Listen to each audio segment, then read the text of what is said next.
আসসালামু আলাইকুম ভিউয়ার্স। আজকে আমি আপনাদের মাঝে নতুন একটি ভিডিও নিয়ে হাজির হয়েছি।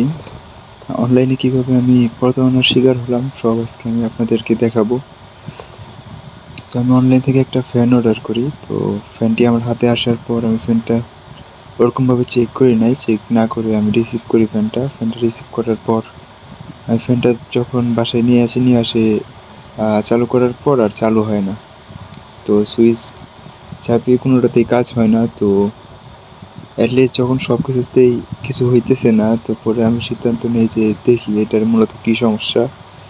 তো যার কারণে আমি ফ্যানটা নিয়ে একটু ঘাটাঘাটি করি। ঘাটাঘাটি করার পর চিন্তা করি যে ফ্যানটা যদি খুলে দেখা যায় তো সেক্ষেত্রে কেমন হয়। তো ফ্যানটা আমি খোলার জন্য স্ক্রুড্রাইভার সব কিছু নিয়ে এসেছি। তো এগুলো দিয়ে আমি ফ্যানটা আস্তে আস্তে করে খুলে ফেলি। তো খুলে ফেলার পর ভিডিও দেখতে পাই যে একটি ব্যাটারি ব্যবহার করা হয়েছে। হয়তো ব্যাটারিতে কোনো সমস্যা, যার কারণে ফ্যানটা চলতেছে না।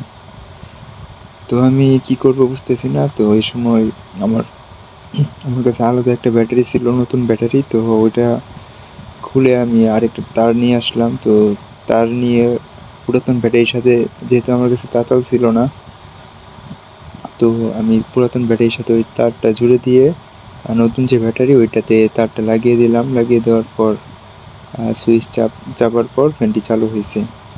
তো আলহামদুলিল্লাহ সব কিছুই পরে ওকে হয়েছে। তো যা বুঝতে পারলাম এই ফ্যানে আসলে ওরকম বাতাস নেই, কিন্তু যদি এটাতে আরও 2-3টা ব্যাটারি লাগানো যায় তো এটা ভালোভাবে চলবে।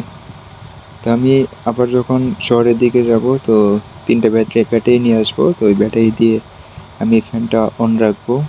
এই ফ্যানটা আর কি মডিফাই করতে হবে। আপনারা যারা নিতে চান তো নিতে পারবেন, কিন্তু এই ফ্যানটা নিলে আপনাদের কিছু মডিফাই করতে হবে, তাহলে অনায়াসে আপনারা 7 থেকে 8 ঘন্টা ব্যাকআপ পাবেন।